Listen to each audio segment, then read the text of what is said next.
They even helped him get hired immediately after graduation. One of the things I love about IT is that you can work from anywhere you want. You could become an IT pro in just months, including cybersecurity and the basics of AI with zero experience at mycomputercareer.edu. It worked for me, and I know it can work for you. This is one student's experience. Individual results vary.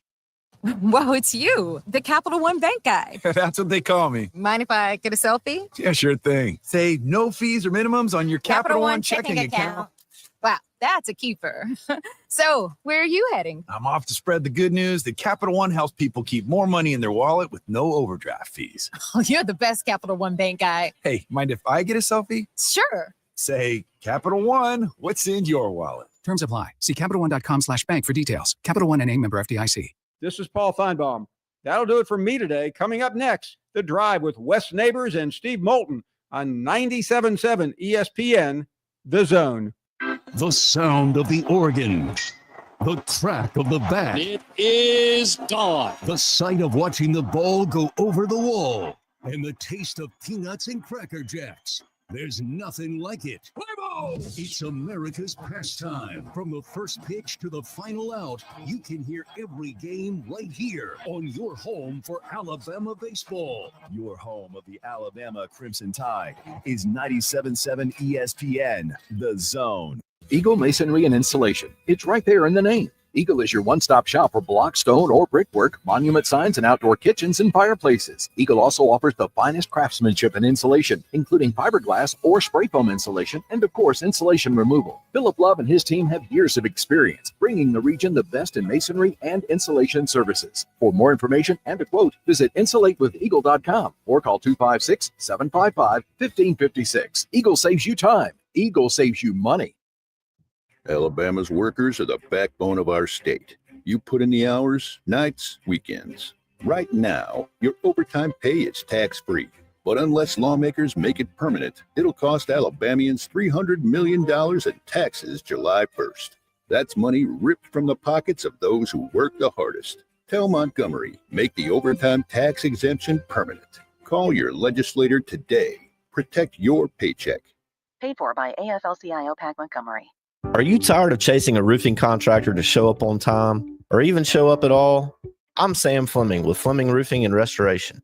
Our motto at Fleming Roofing is we show up. Our goal at Fleming Roofing is to provide the reliable customer service that you deserve. And we have the resources to meet all of your roofing needs, residential, commercial, industrial, replacement, or repairs. We are manufacturer certified for roof coatings, single-ply membranes, and asphalt shingles. Whenever you need a roofing professional you can count on, call Fleming Roofing and Restoration. We are committed to finding the solution that meets your needs. We don't have quotas or heavy-handed sales tactics. Fleming Roofing, we have expert experience. We show up. Free estimates, residential, commercial, industrial, replacement, or repairs. Check us out at FlemingHSV.com. FlemingHSV.com. When you need a quick response, it's Fleming Roofing and Restoration. We show up. Our customers trust us not only to find the right hardware, but to advise them on the technology that makes them more efficient. My Next Level team researches and discovers real solutions. Check-in software, HR, digital signature, and workflow software. It saves you money immediately. We hold your hand and stay with you through the transition. We're taking our customers to the next level in business process automation. There's power in caring when it is put into action. Each year, our bankers serve on nonprofit boards, support our local educators, and volunteer with our hometown food bank. I'm Bobby Humphrey, Vice President of Business Development for Bryan Bank, and community service is just not a line item in our mission statement. It's who we are. Because after all, Alabama is our home too. That kind of commitment to community might not be what you would expect from a bank, but it's exactly what you can expect from us. Give us a call or stop by one of our 2 offices in the Huntsville area and experience unbeatable service and legendary results. Bryan Bank Equal Housing Lender, NMLS ID 2428943, member FDIC. Attention, attention, may I have the camp's attention? Your home of the college football playoffs. Playoffs? Is 97.7 ESPN The Zone. Playoffs?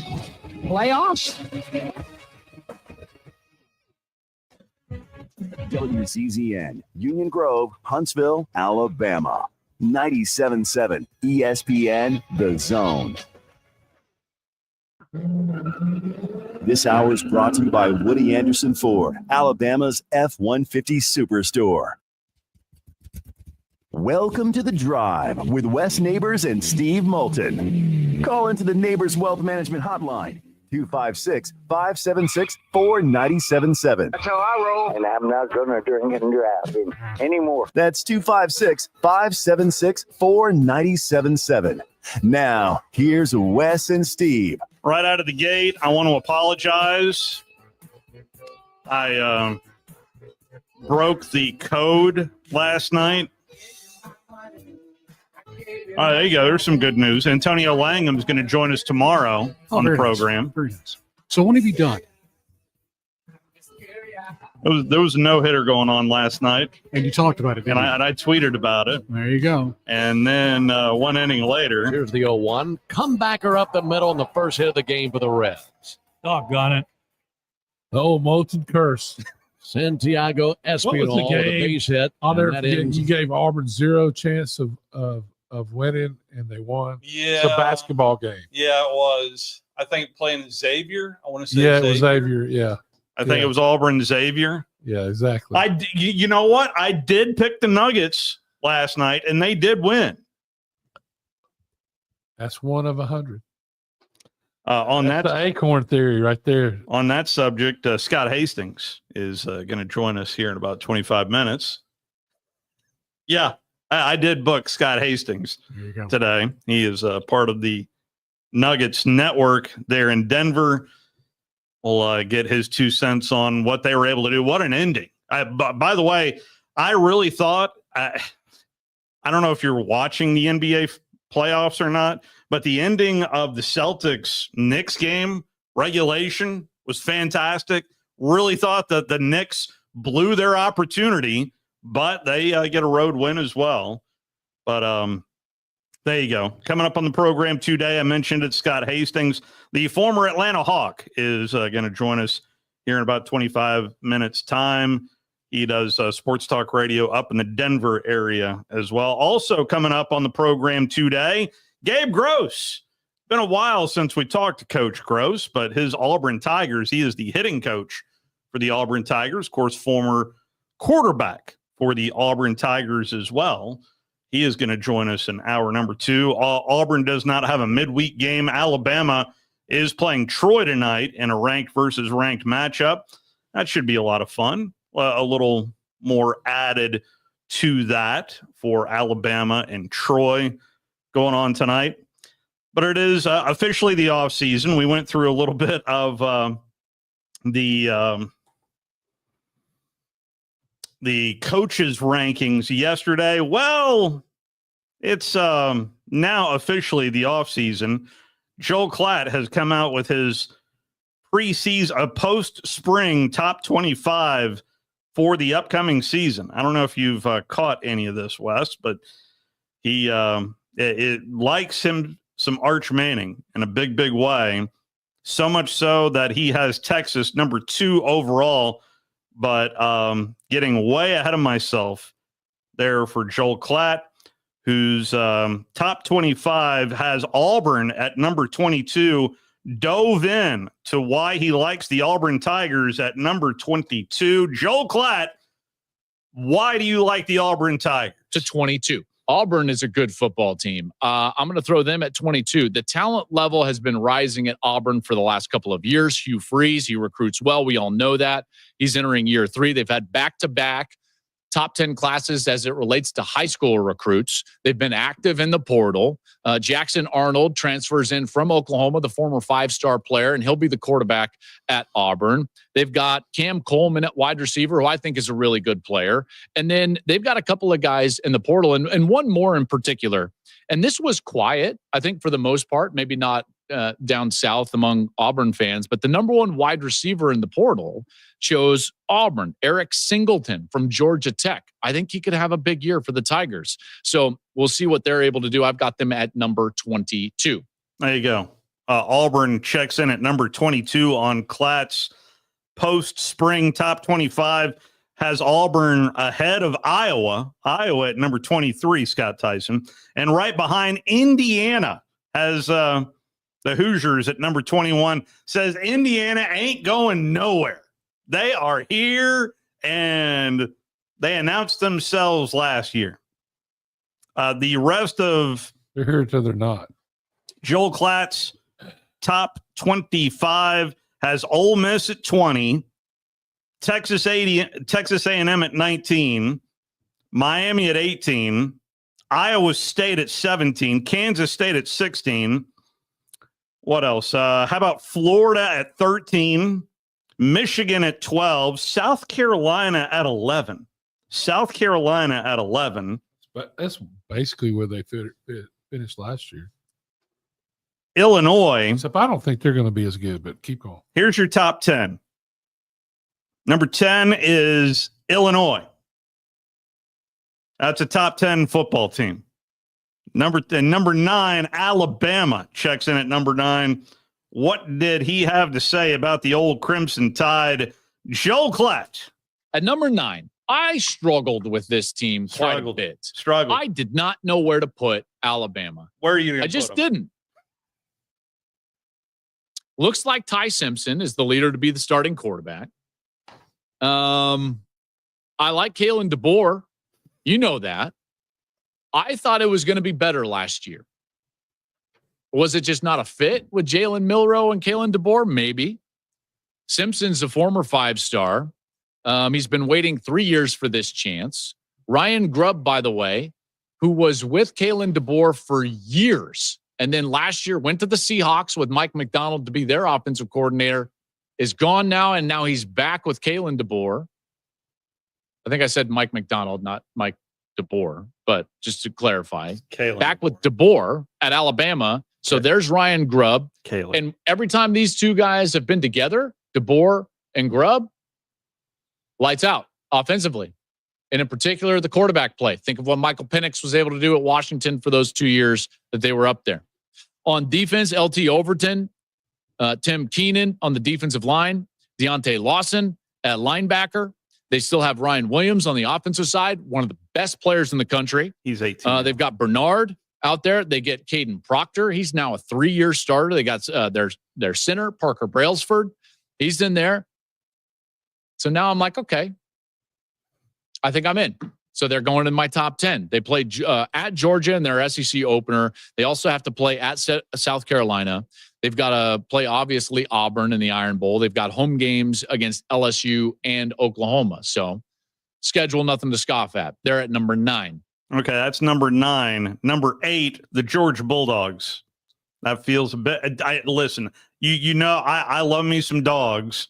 There's no doubt about that. But to me, Georgia does not feel like a top 10 team. Well, they feel like a top 20 team. Well, I don't know. I think they have enough talent to be in the top 10. They're just not going to be dominant. That's the thing. I don't think they're a dominating team. It's going to take a lot of work. Have a new quarterback. How's he going to be? Where are they going to find their points? You know, how's the running game? If they can get a running game to help the quarterback play good defense, they'll be right in it. I was disappointed with the defense last year. Yeah. I think they played really good the first game against Clemson and then really struggled all year with as much talent as they had. I mean, they really did. They struggled against Alabama for sure. Yeah. Struggled against Ole Miss. The defense, to me, struggled at times against everybody. Almost everybody. First half against Florida. Yeah. So I mean, wasn't the typical. They didn't have the dominating defensive line. And you go back and you look at when Alabama was successful and Georgia was successful, they had these dominating defensive lines that kind of like Ole Miss had at times last year, not every game. Really, the defense played almost good every game. The offense just had trouble scoring against. I'm talking about Ole Miss, but going back to Georgia, just think that they got to find the defensive line to be dominant. That's why everybody loves Clemson so much, because their defensive line is going to be so good. I'm getting to Clemson. Number 7 is LSU. 7 ahead of LSU ahead of Georgia and Alabama. 7 LSU. That won't happen. I'm not buying it either. They're doing that because the quarterback looks really good, but their defense is So going this to is just falling in love with Nussmeier. yes. And Nussmeier turns the ball over. They'll win. They'll lose 3 games just because for turnovers. And the offensive line is not going to be as good. You heard, we had T-Bob on. Yeah, He's not. Yeah. The O-line. Yeah. So number 6 is Notre Dame. Number 5, Clemson. Number 4, Oregon. Number 3 is your defending champs, the Ohio State University. Number 2 is Hookham. His preseason number 1 team post-spring. No, Clemson's 5. Oh, I am, you know what? I'll let him announce it if I can cue it up at the right place. Joe Klatt, who's number 1? That leaves my way too early. Post-spring, number 1 team in the country as the Penn State Nittany Lions. They're following the blueprint of the teams that have just won the national championship. This is why I am putting them in this spot. You look at what Michigan did in 2023. You look at what Ohio State did in 2024. Both of those teams had a core group of veteran players stay. They stayed and they won a championship. Both of those teams had veterans at quarterback. They had veterans on both sides of the ball. They were excellent at the line of scrimmage. They had chips on their shoulders from the way that they were bounced. They had chips in their pockets.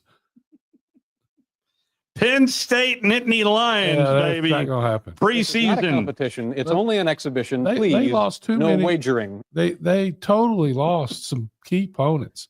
Now, they might have some people coming back in. I just don't think that their tight end is a generational player. It's a different opinion. He always gives different opinions. Doesn't he? Yeah. Doesn't he? I mean, this is why him and Colin Cowherd hang out a good bit. Yeah, they do. They drink from the same trough. Cowherd. Trough. Cowherd. Okay, yeah. Cowherd. Yeah. Cowherd. Well, yeah. Cowherd. Colin's entertaining. There's no doubt about that. He but can talk for 4 hours. He can talk to himself. Like I've never seen anything. He asks himself a dumb question and he answers even dumber. It's the best show ever. Is there any of this top 25? Just the SEC teams. I don't know how anybody. You got to be Auburn at 22. It was hard to do that 10 years ago. Tell me about it. I wouldn't have a clue. No, I mean, if you just gave me who do you think is going to be in Atlanta right now, I'd say maybe Texas, and then give me a minute. I mean, well, I don't know who would I have playing Texas right now, but I don't think it would be LSU.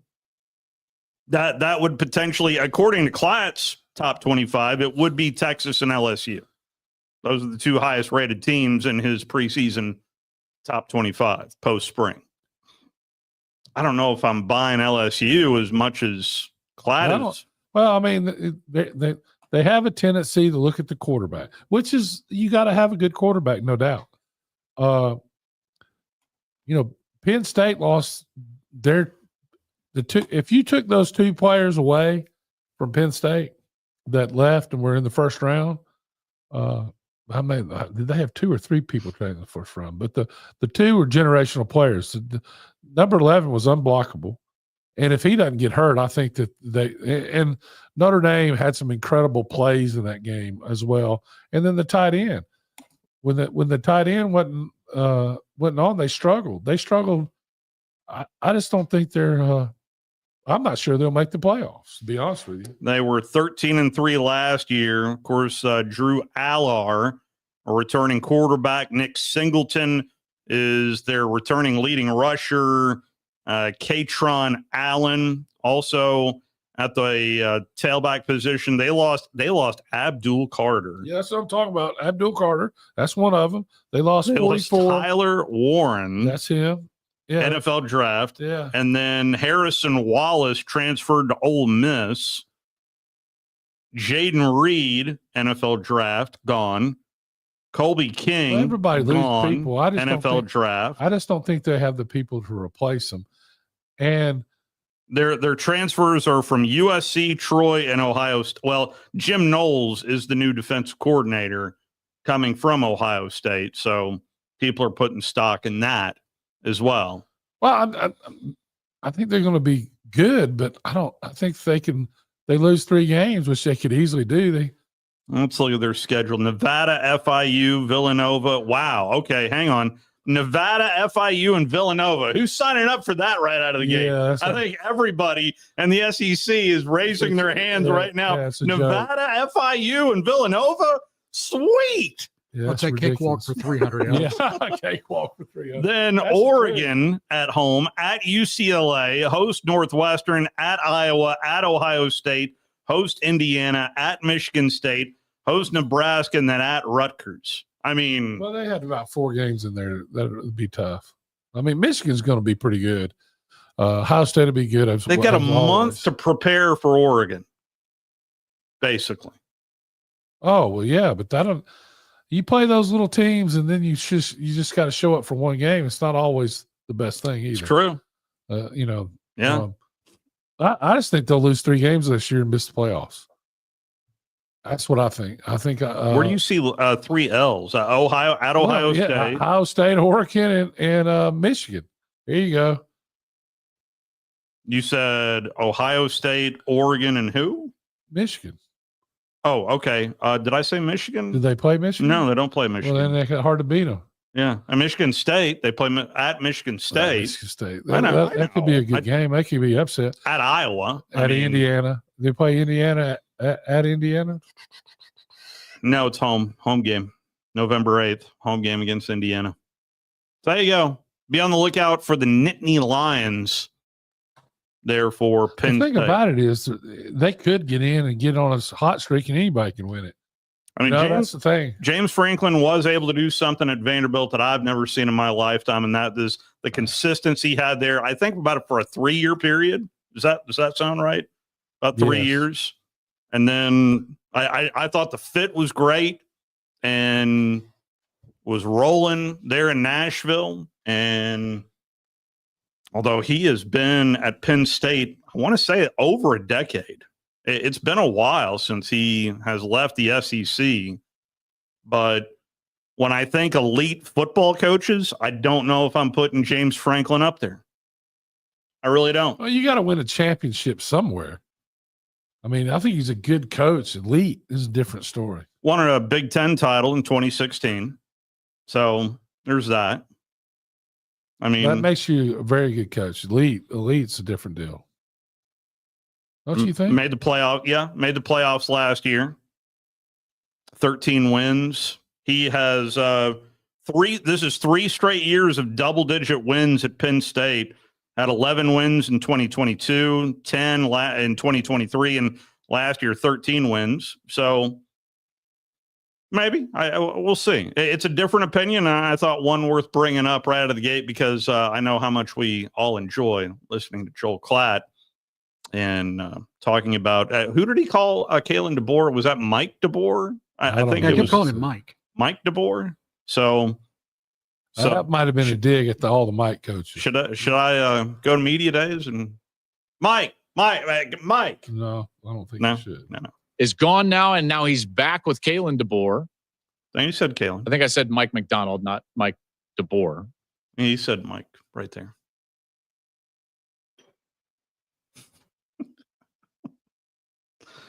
Anyway, so there you go. That's his preseason top 25 with Penn State 1, Texas 2, Ohio State 3, Oregon 4, Clemson 5. Clemson is turning into everybody's darling here in the spring. Dabo is winning the spring of 2025. Notre Dame at 6, LSU 7, Georgia 8, Alabama 9, and Illinois rounds out your top 10. South Carolina at 11. Just your SEC teams. Florida at 13. I don't know what to think about Florida. I mean, I know they're bringing back a quarterback, but Texas A&M at 19. Ole Miss at 20. I don't know what to think about Ole Miss. Auburn at 22 and Oh, he has Oklahoma at 25. That's another team that I don't know. I really don't know what to think about the Sooners.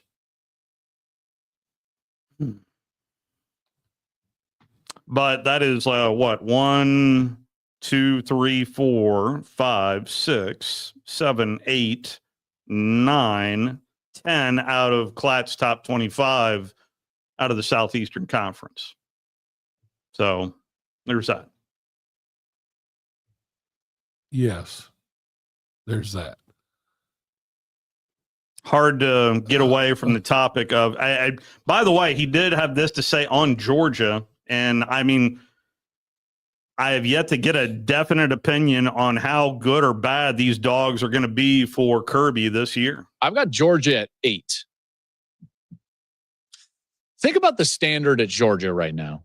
They won 11 games, won the SEC, and yet the season was a giant disappointment because they didn't win the national championship. That's where Kirby Smart has put Georgia.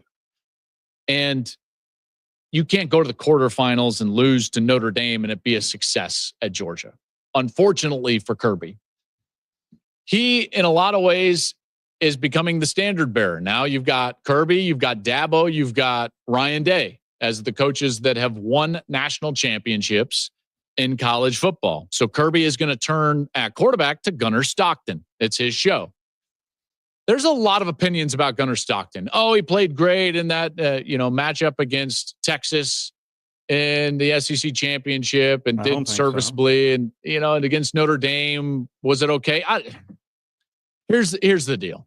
I didn't think it was. I thought it was okay, but I never left that game thinking, boy, I know who the starting quarterback is at 25 for the Dogs. I didn't think that coming out. But I mean, maybe I'm in the minority.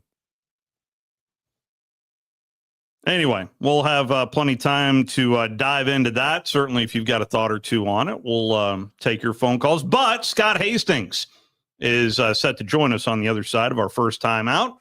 Gabe Gross from the Auburn baseball team, the hitting coach there for Coach Gabe Gross is going to join us at the top of the hour as Auburn is doing some damage with the bats, and we'll talk to their hitting coach coming up at 6 o'clock. Let's go ahead and take our first time out. Scott Hastings joins us next.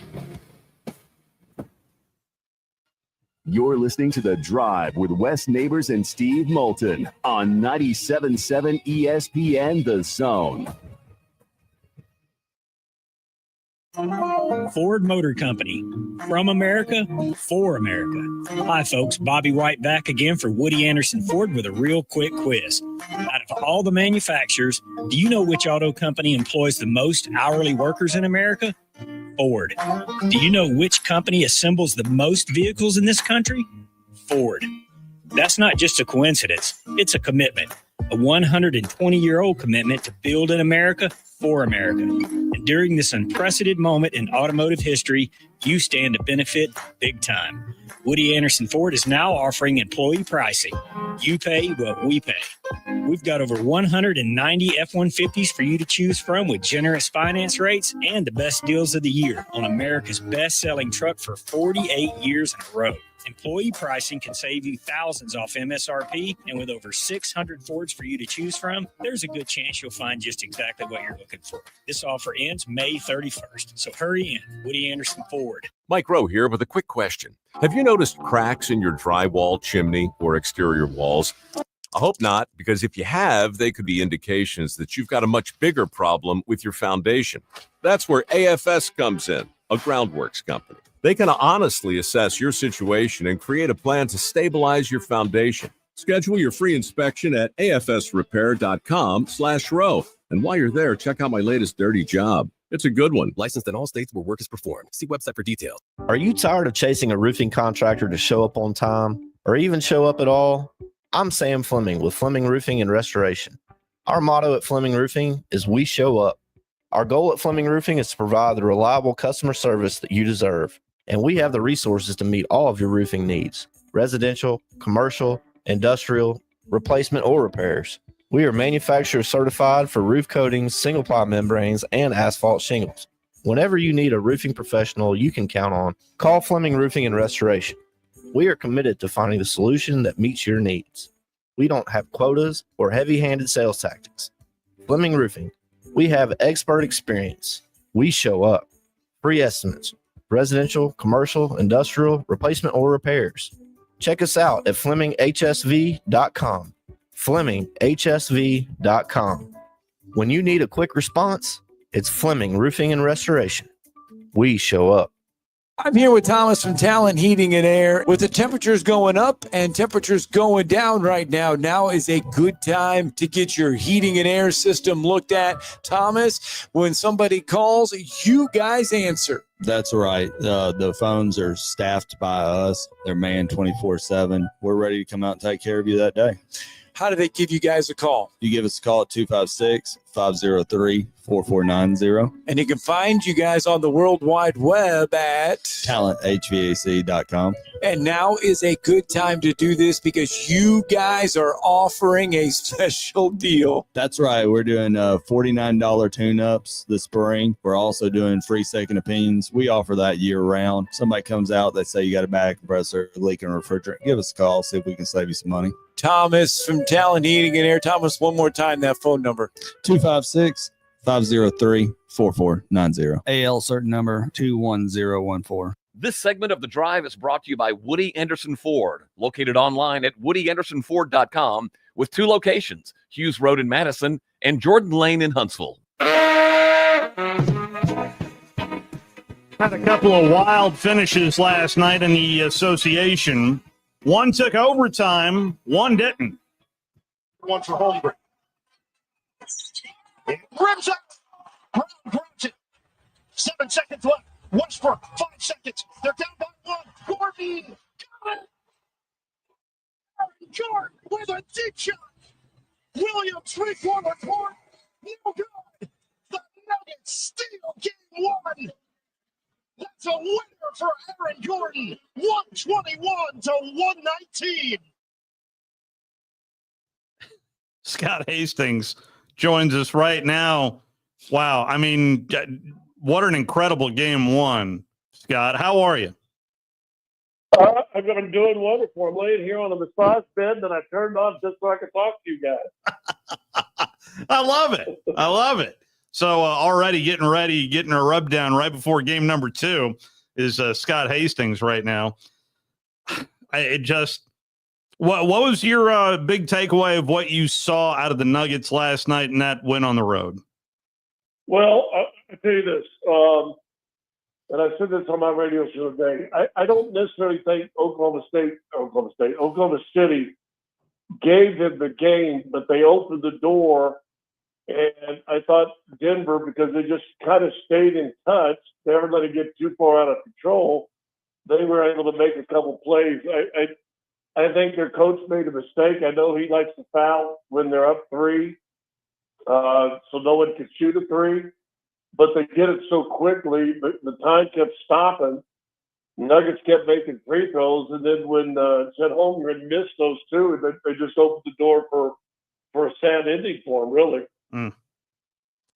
And I mean, once again, championship caliber squads step up and make plays. We saw it with Golden State and their series with the Rockets, and it feels like there is just a different DNA once that just something about proving it to me feels like is a difference maker in the playoffs.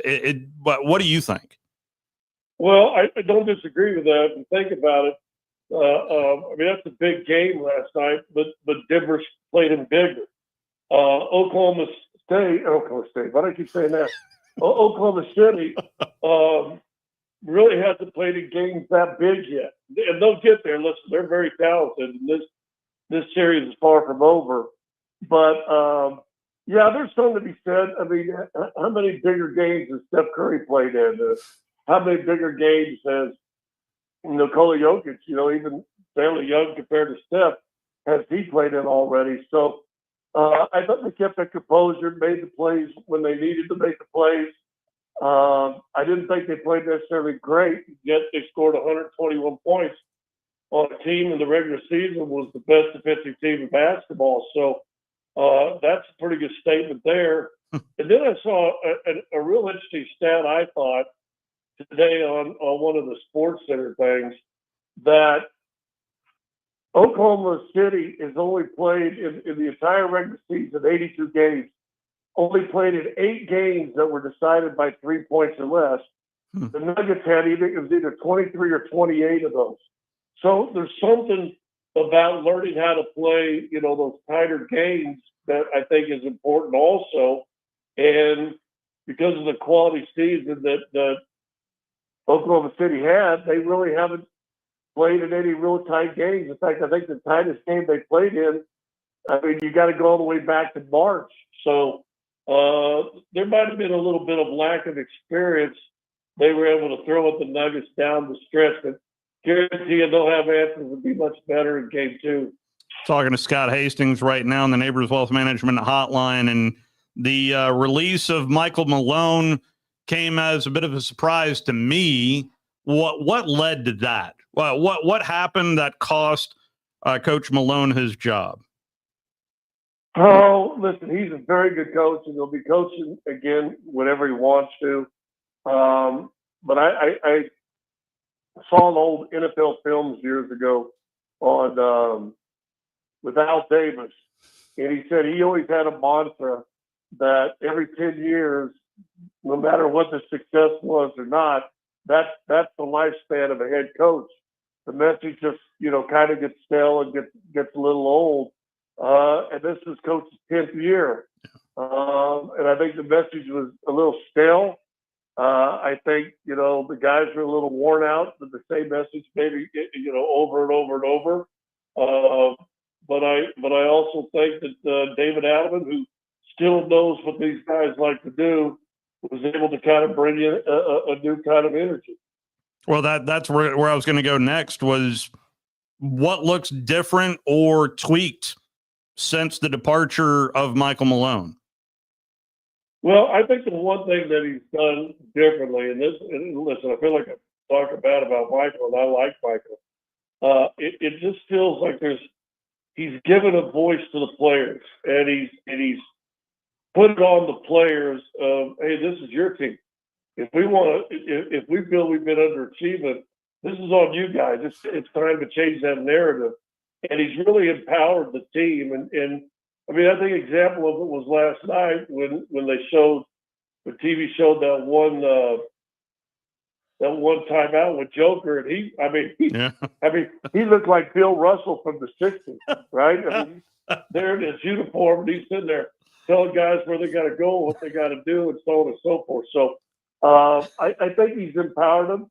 He's challenged them that if we want to do something special, then it's on you guys. And they won 3 games at the end of the year, which gave them the 4th seed, which gave them home court, which allowed them to play a game 7 at home against the Clippers. And now, listen, if we're being real honest, the Nuggets are kind of playing on house money right now. And so all the pressure is on a team that won 68 games during the regular season to not, give up the ship this early. Are we already on Nikola Jokic retirement watch? Is that a thing, you think, even in this playoffs? I don't think so. Okay. I hadn't heard that. I hope that's not the narrative. I think you saw last night, if that looked like a guy that was tired of playing and was ready to ship it in, you could have fooled me. So I didn't mean it like that, Scott. I didn't. What I mean is just I could see him retiring maybe a year or two earlier rather than a year or two after he should have. Well, yeah. I mean, I think we all think Dirk Nowitzki stayed maybe a year or two longer. Here's the issue. And Nikola, he's about playing at a high level and playing competitive. And I think as long as the Nuggets keep a competitive team around him, he'll want to keep playing. That being said, I think this summer he's eligible to sign like a 2 or 3 year extension for like $210 million. So he's going to be around for a couple more years. Yeah, and I say that, and he's really not about the money. But let's be honest, fellas. We're talking the next 5 generations of Jokic's don't really have to worry about, stress about too much. They're probably going to be okay. So, but I really do. I will say this. I think as long as he feels this team wants to win and is competitive and is putting the people around him, I think he'll be here until it's time for him not to be here, really. So these semifinals, Indiana's already won in their series. Knicks won in their series. Nuggets won in their series. I mean, Minnesota Golden State. We all saw that coming with a 6-7 matchup. This is not to say that the top seeds will not turn it around. They're certainly capable of doing so, but an intriguing way these semifinals have started, Scott. Well, listen, Cleveland played 4 games and it's been sitting out for 8-9 days. Yeah. Oklahoma City played 4 games, and let's be honest, both of those series with Oklahoma City and Cleveland were easy. I mean, they weren't even contests. I think Boston actually took 5 games to beat Orlando, and they too had a few more days off. So the Knicks win 6, probably should have been a 7-game series, but it went 6. Nuggets win 7. The Pacers win 7. So I think there's something to be said about not really having a whole lot of time to, sit down and relax and take your shoes off and sit in the pool. You're back at it and ready to play. So that's what I think happened. But that being said, it's also about matchups. When you look at the playoffs at this time of year, you got to look at matchups. Minnesota was a tough matchup for Denver last year. They beat them in Game 7. Probably shouldn't have, but they did. There is no doubt in my mind if you beat Minnesota, you're going back to the finals because Dallas, we were a bad matchup for Dallas.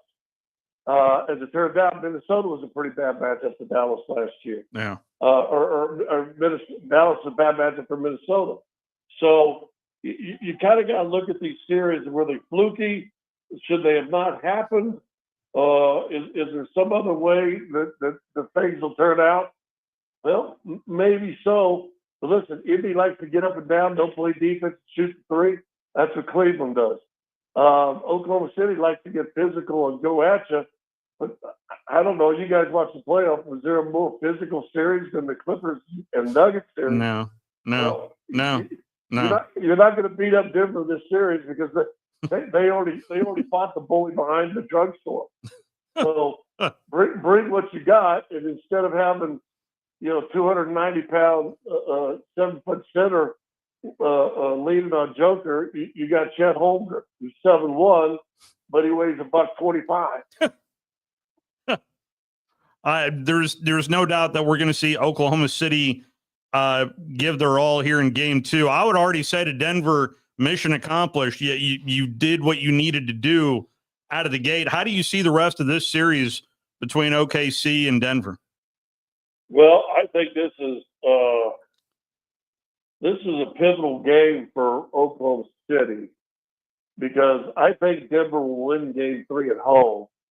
And if you let Denver sneak out a second win, this series might be over. Yeah. So you're going to see Oklahoma City come out probably give it all it's got and harder than it's played all playoffs so far. And you'll just see whether or not, Denver is comfortable with having a 1-1 split or are they going to be a little selfish, which good teams do.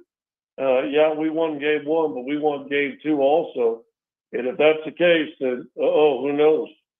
Of the other series with the Game 1 wins for the road teams, is there any of those lower seeds that you like, Scott?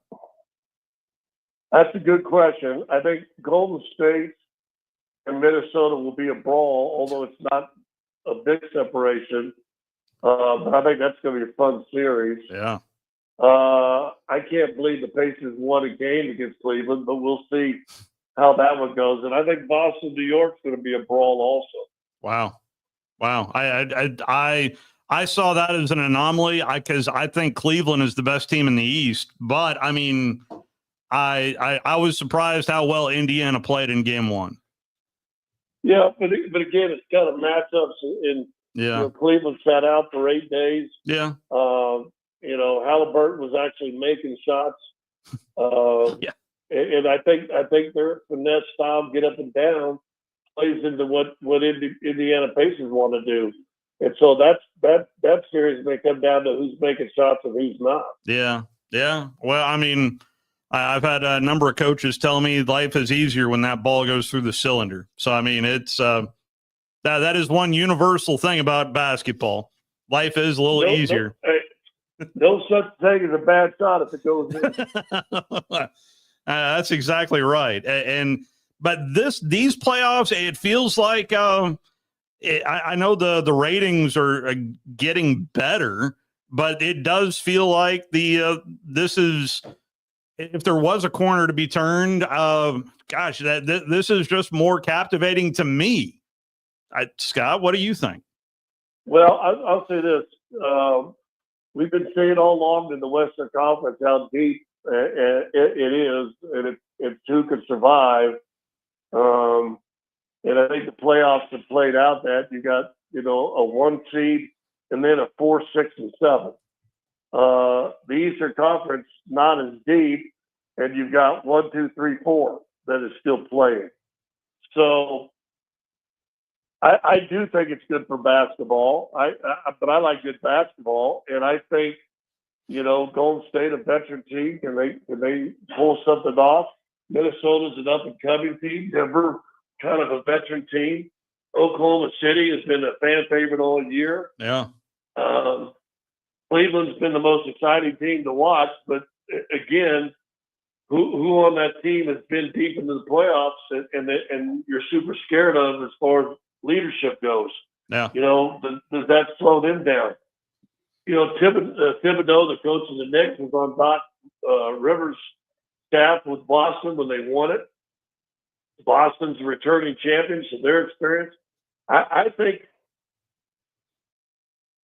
I hate saying this, it sounds mean. Other than the Pacers, I could see almost every one of the other teams left winning a championship.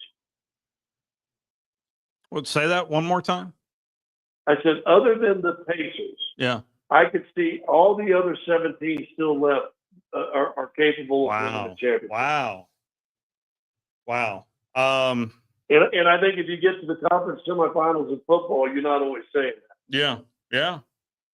No, that's wow. That's that goes to the depth right there. Okay, Scott, we've chronicled your time with the Atlanta Hawks with Nothing Can Stop Us. We're Atlanta's Air Force. We've gone through that, and certainly your time with the Pistons as well. But we really haven't dove into the Malice at the Palace.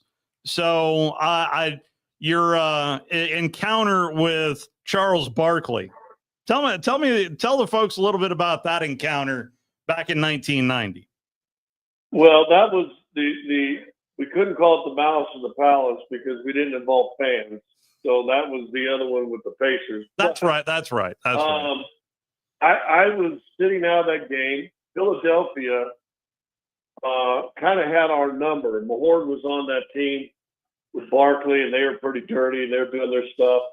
And they're kind of beating us, and Mahorn and Lambeer square off. Well, out of nowhere, Barkley comes in and swings on Lambeer, and it's going. And so I'm on the bench, and all I'm thinking about is there's my ring getting his face beat in. So I just sprint over off the bench, get to where the pile is on the other side of the court. Barkley's on top of Lambeer wailing on him. So I kind of grabbed Barkley's arm, spit him off, and I just decided to leave a little reminder behind. So where did you remind him, in the nose? I believe he had a little mouse underneath the left eye. Well, so what happened then? Well, I plopped him, and I was about ready to plop him again, and Jake O'Donnell, the official, was laying on top of Lambeer also. And as soon as I hit Barkley, he turned around and pointed at me. He said, "I saw that, Hastings." And I'm like, "What? What?" So I back away. John Sally, as the plow got undone, he's got Barkley, and Barkley said, "Stop, hold on to me, man. I'm a little dizzy." So I thought I got him. I must have got him pretty good. And then we walk out, and we have to walk right by Philly's bench, and they're catcalling us. I felt like I was a pinup model from the 50s. They were whistling and saying stuff to us. And next thing you know, Bill and I are back squaring off against the whole bench, but nothing happened over there. And then I get suspended for a game. I think my total fine came to $14,870. You can tell it didn't bother you because you can't remember the number, right? I got divorced between now and then, and I'd like to have that $14,870 back, or at least half of it. At least half of it would be nice. Yeah, no, that was seriously. I just saw. I try to justify it. I saw my teammate getting beat up, and I was. What else was I there for? I don't know. Stupid. I have decided to walk closer to Jesus over the last few years, and so I regret my past. That's one of my sins. I ask repentance, but I don't regret it because at the time I thought it was part of my duty to protect my teammates. How much hair product did Chuck Daly use back in the day? It was perfect. I'll tell you one quick funny Chuck Daly story, and I love Chuck Daly to death. So I played in Miami the year before I came to Detroit. And Detroit would do this. They gave us like a little Christmas present, but it's Detroit wintertime is miserable. And so it's like January, early February, and we have a game in Miami, like on a Wednesday, I believe a Wednesday or Tuesday. But anyway, the team flies down on Sunday. So we get to go down on Sunday evening, have all day Monday off, all day Tuesday off. We play Wednesday.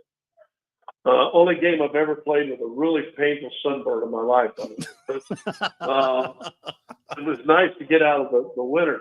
Well, I had met and got to know Ray Floyd a little bit for my year in Miami.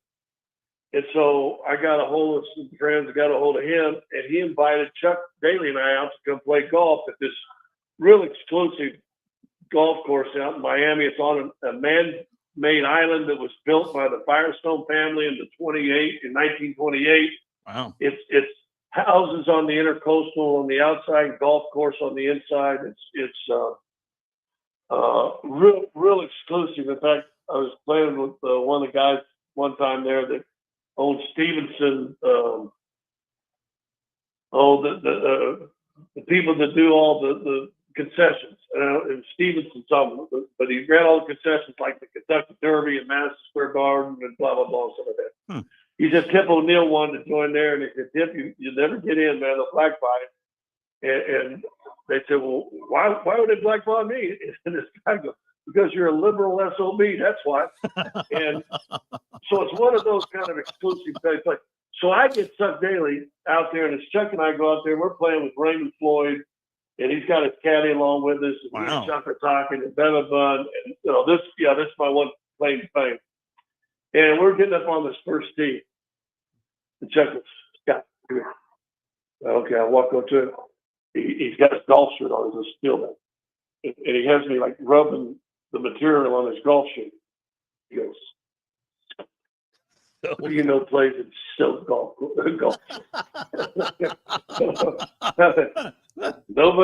Nobody but you, Chuck. Nobody but you. So maybe Fratello. Maybe Fratello. Maybe Fratello back in the day. No.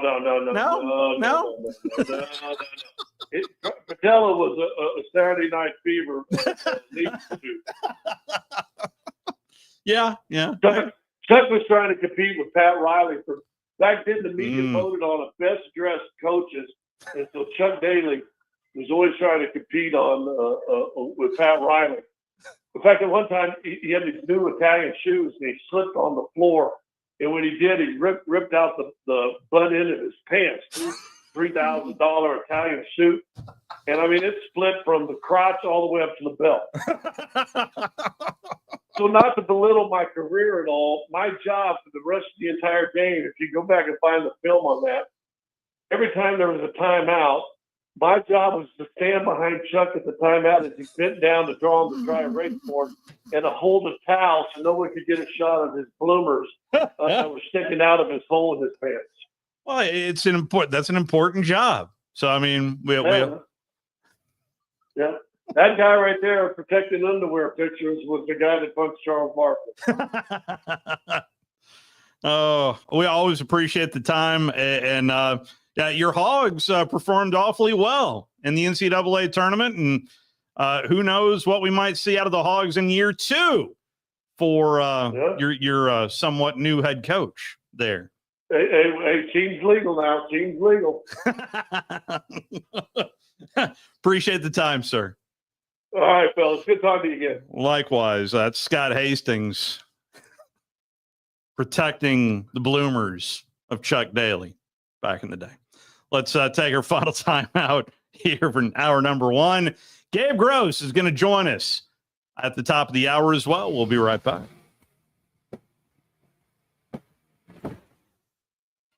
You're listening to The Drive with Wes Neighbors and Steve Moulton on 97.7 ESPN The Zone.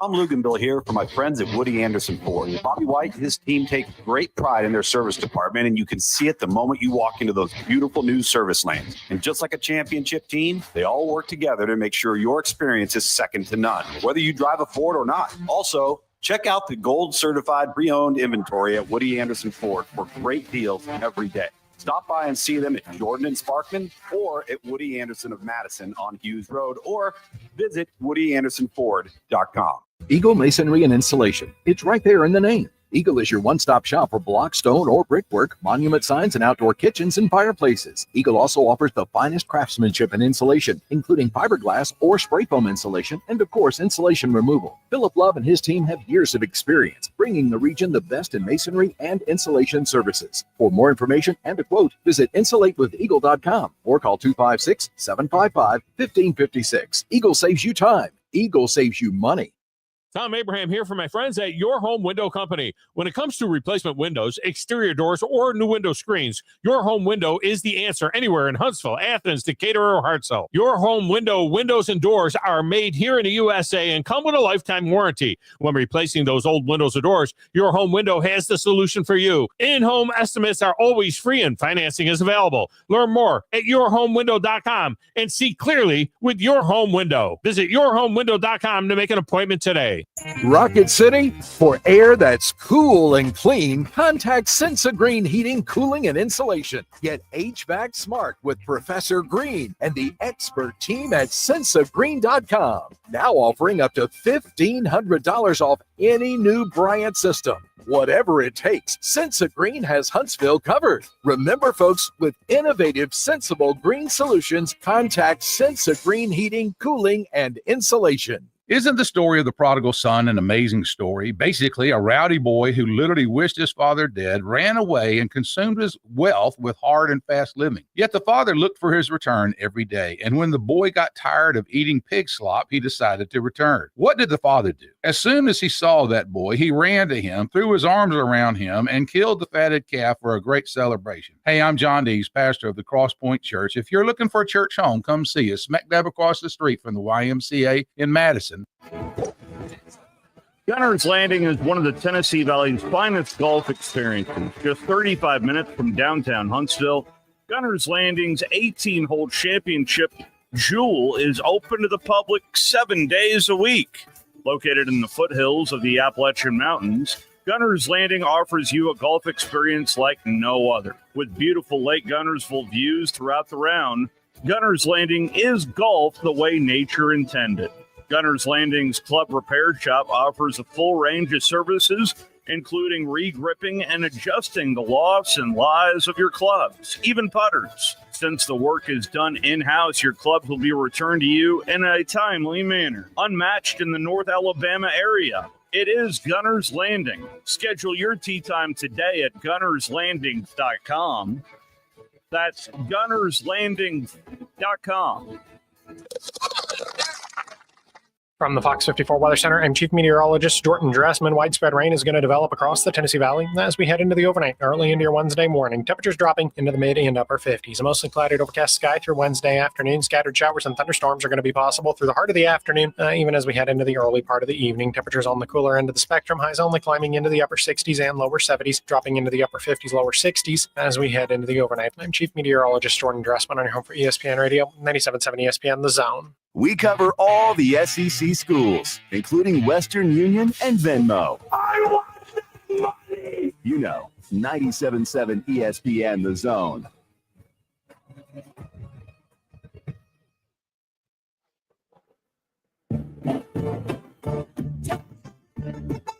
We're going to talk some Auburn baseball coming up at the top of the hour, right after Sports Center.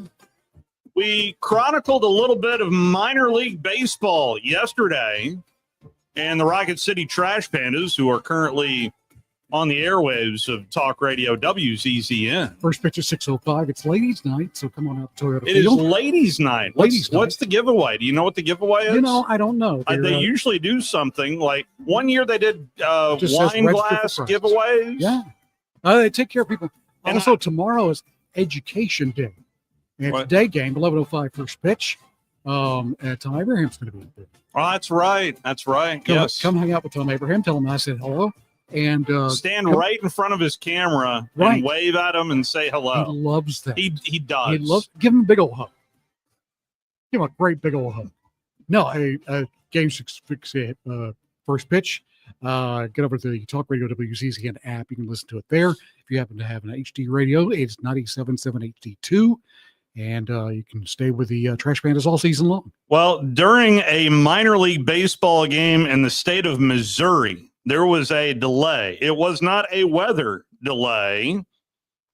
What kind of delay was it? We don't have a monitor here. I do see we've got one of our cameras on it, so I think we might be featuring the Ducks, who've got a front row view. And now we're going to stop play to try and get those Ducks out of here. Yes, a pair of Ducks waddled on to the infield. In the fourth inning. That's not quite enough for a row. No. But yes, the Ducks I need to caused a apologize to my daughter delay. for that dad joke. I'm sorry. The Ducks caused a delay there last All night. they got to do is get a little pool. The Ducks won't put down on the pool. Is it duck, is it duck season? I mean, No, it's rabbit season. You can do No, it. no, it's not duck season. It's rabbit season. Is it? Oh, okay. No, I think rabbit season's over too. Duck season. Rabbit season. Yeah, I think both of them are over. Oh, I'm sorry. That's- It's the benefits of the that's- classical yeah, education. that's Daffy Duck to my right and Bugs Bunny to my left. Or was that Elmer Fudd or was that Daffy? No, and- Elmer Fudd's talking right now. Elmer Fudd was sitting there talking. That's right. And trying to figure out if it's duck season or rabbit season. And it That gets was back and forth. Bugs and And Daffy. it ends But with it's shoot me neither, now. actually. Shoot me now. And he shoots down. Shoot me now. Coach Gabe Gross joins us after this Sports Center timeout. We'll be back.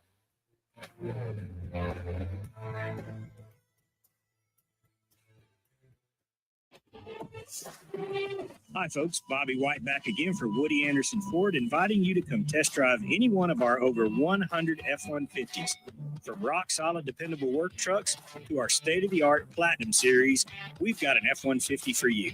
Test drive one today, and you'll understand why the F-150 is the best-selling truck in America, going on 48 years in a row. Just as successful offenses and defenses are built on teamwork, Woody Anderson Ford is powered by our people.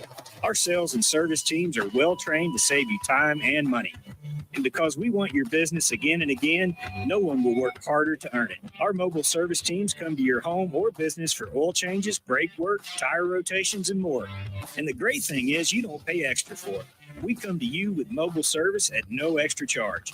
Proud to be local, family-owned, and at your service for over 62 years. Woody Anderson Ford, Alabama's F-150 Superstore. WCZN, Union Grove, Huntsville, Alabama. 97.7 ESPN The Zone. Is Sports Center. I'm Nick DeLuca. NBA playoff action continues tonight. Game 2 in Cleveland. Cavs, the top seed in the East, but trailing the Pacers 1-0 after Indiana's surprise win on Sunday. Tyrese Halliburton was huge in Game 1, posting his third career 20-point, 10-assist playoff game. It's the most in Pacers history. The Cavs looking to avoid being the first 1 seed to lose games 1 and 2 at home since the Raptors in 2018. That was against LeBron's Cavs a couple of years ago.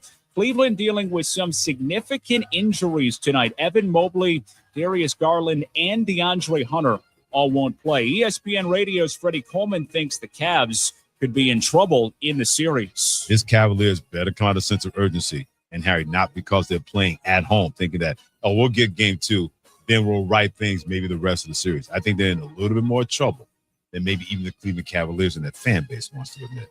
Coleman on Freddie and Harry. The Cavs favored by 6.5 on ESPN Bet tonight. In baseball, weather a factor in the East. Again, Rangers and Red Sox currently in a rain delay. Nats Guardians trying to squeeze in a doubleheader.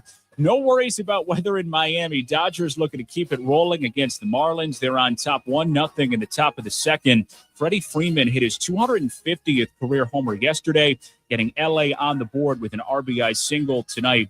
Tony Gonsolin going for L.A. Cal Quantrill on the bump for Miami. The pitching matchup, Dodgers live, minus 500 on ESPN Bet. Hey, it's Michelle Smallman, and coming up Wednesday, SGA and the Thunder blew a huge lead in Game 1 to the Nuggets, but I'll tell you why fans shouldn't push the panic button on the Thunder just yet. It's on Sports from 6 a.m. Eastern, right here on ESPN Radio, ESPN2, and ESPNU. 97.7 ESPN The Zone. Welcome to The Drive with Wes Neighbors and Steve Moulton. Call into the Neighbors Wealth Management Hotline, 256-576-4977. That's how I roll, and I'm not going to drink and drive anymore. That's 256-576-4977. Now, here's Wes and Steve. A lot going on. It is the month of May. The SEC softball tournament is underway. That is in Athens, Georgia this year as they bounce that around from place to place around the SEC map. The SEC baseball tournament is still a couple of weeks away. In fact, 2 weeks from today is when Hoover will be well populated and getting set. I believe it's a single elimination from what I've read. There, of course, a different format with both Texas and Oklahoma participating as well. This is the full go-around, and that'll be our lead-in to 3 weeks from today. We'll be down at the beach.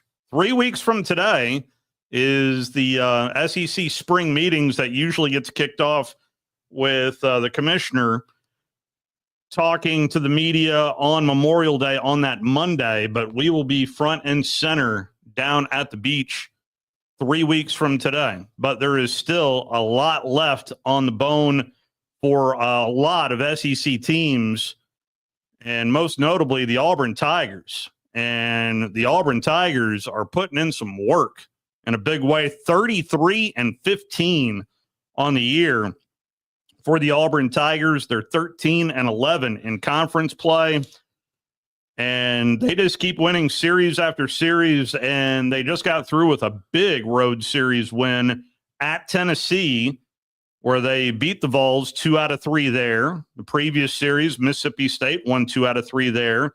Texas, they got swept by Texas in that series. But LSU, I believe that was their first sweep over LSU this century, I want to say. Alabama was a 2 out of 3 win performance there for the Auburn Tigers as well. They did get swept by Georgia earlier in the year, but this is an Auburn baseball team that is right now putting themselves a resume together, and there was a lot of disappointment after last year, but there is a lot to be excited about for Auburn baseball fans as down the stretch they go with South Carolina coming into town on Thursday, and then they will close things out on the road in Oxford, taking on Ole Miss. So that is how it looks as we are in standby mode for assistant coach Gabe Gross at the moment, and we are still in a holding pattern He's a busy at the man. moment. He's a very busy man. He is, but Coach Gross has always been kind with us with his time. He is an associate head coach there under Coach Butch Thompson, and it's busy time of the year for these guys as they prep up for the stretch run of the season and get ready for Hoover. And as a team, the Auburn baseball team is batting .290 on the year, where Ike Irish leads the team in home runs with 12 long ones for the Auburn Tigers. Auburn as a team has hit 62 home runs on the year as well. So, again, arm-wise, it is led by Samuel Dutton, whose ERA is 2.37.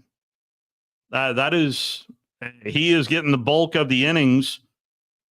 He has gone nearly 70 innings, 68 and a third to be exact. But Samuel Dutton, with a record of 6-2 and an ERA at 2.37, has completed one game, but is just, he's dealing in a big way, and that is your big catalyst arm-wise, although Auburn has had, let's see here, 1, 2. If you have an ERA, especially under 4 on the college game, you're doing something. So, and if you're hitting above 300, you're doing something. That is Chase Fralick is the leader right now, batting average-wise for the Auburn Tigers, batting .337 on the year with 4 home runs and 36 runs driven in for the Auburn Tigers. And those numbers in particular, batting-wise, should be quite nice to hear from our next guest. He is an associate head coach there for the Auburn baseball team, of course played football as well for the Auburn Tigers, and Coach Gabe Gross is kind enough to join us. How are you, Coach? I'm doing well, guys. How are y'all? Doing real well. Appreciate the time. I know you're a busy man, so it's once again May. This May feels a tad different than 2024 for you guys. And praise the Lord for that. So tell me about the a little bit about the season from your perspective, Coach. Well, we're just right in the middle of the grind. We get through these next 2 weeks. We'll stick our head up and just kind of see where we are. We got South Carolina and Ole Miss in the next 2 weeks. We've put ourselves in a position that if we'll keep winning, we'll have a chance to keep playing beyond the next 2 weeks. And that's always really what you're striving for. And as you mentioned, 2024, we got to this point in 2024, and it wouldn't have mattered if we'd have won the next 6 straight. We weren't playing in postseason play. And so I think everybody got them a belly full of that feeling last year. And we've definitely put ourselves in a much better position. We still got to win games. We still got a lot of things that we still have to do to make sure of it, but we're in a position that at least if we do what we're supposed to over the next couple of weeks, we should have a chance to keep playing ball. Is there usually seasons have peaks and valleys, or has it been fairly consistent? I mean, at least taking a look, there is a lot of competitive ball. I know I'm not breaking news for those that follow SEC baseball, but Has there been peaks and valleys, or has it been pretty consistent this year from your perspective? There's there's been a little bit of peak and valley. There always is. I would say though that the mentality of our players, our staff, just everybody really that's there on the day-to-day with our organization, there hasn't been. It's been a pretty consistent work ethic and a pretty consistent vision and drive, I would say, since the fall. And, this is, you work from late August till now to get to the point that you have these opportunities in front of you. And this is why you do it all. I mean, this is a culmination. Really, a lot of these guys play summer ball too, so it's almost like a year-round culmination. But definitely about an 8-month or so culmination of work to get to the point where we got a chance, if we can go take care of business, to give ourselves a chance to go play for the whole shebang in the regional, and then obviously you win that, you got a super regional, and then you got a chance to go to Omaha. But all that's down the road. But it's been a pretty consistent work ethic. Of course, God, you look back at a couple of sweeps on the road, Georgia and Texas, and those are great teams that we got swept by on the road. And at the same time, we talking about those maybe valleys. We swept LSU at home, which was a huge moment for us. Beat Alabama, obviously the rival of our state, beat them at home, and so close to having swept them. And maybe the best shortstop in college baseball, LeBron, got a swing off on us and gave them one of the wins of that series. But so. It's been pretty consistent. A couple of series on the road that we should have at least got one on that we didn't. And then, of course, a sweep of LSU and a series victory against Alabama would probably be the high points for me. Well, early on, when it's early March, I want to say that the series there at Globe Life Field in Arlington, when you beat Oregon State, that really, at least for me, put you guys on the map of, okay, that this might be a tad different. Did it feel that way? I realized it was a one-run game, but did it feel that way for you guys? A little bit. You absolutely never know, and I don't care what you do in non-conference or who you play. You don't know really until you get into the meat grinder of our conference. But when Oregon State was really the first team, when we got through playing them as coaches, we looked around and was like, yeah, that's an SEC caliber team. That's what you're going to see. The arms, the bats, just the overall talent on that team, how they're coached. They're coached so well. They're used to winning. They expect to win. And to come out of that game with a win, that was a big deal. It reminded me a little bit of 22, which was not to really even compare these teams because they're so different. But we opened out there in that same tournament in 22 and got shut out in game one. Oklahoma, can't remember the kid's name, but had just an unbelievable lefty that was a low to mid 90s, but had a great change up and had some ride on his ball as well, and had us all screwed up. And then we came back and we beat Texas Tech the next day in a really tight game. And Texas Tech was really good. They were coming off just a year or two before that had been in Omaha. They were expected to go back again.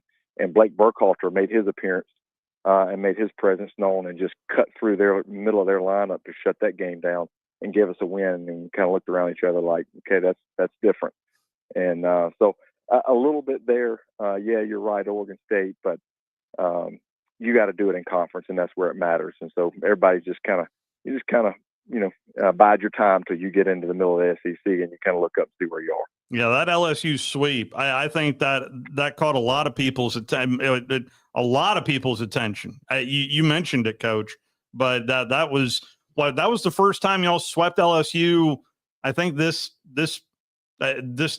century. I mean, I know it's been a while.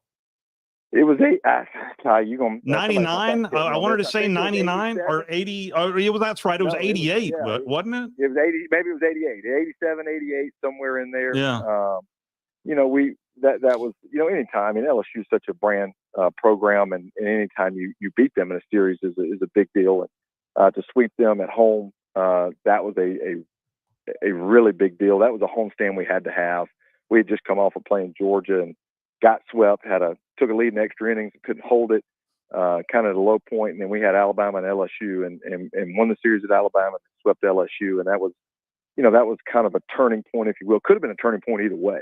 And to go 5 out of 6 against those two teams was a really, really big deal.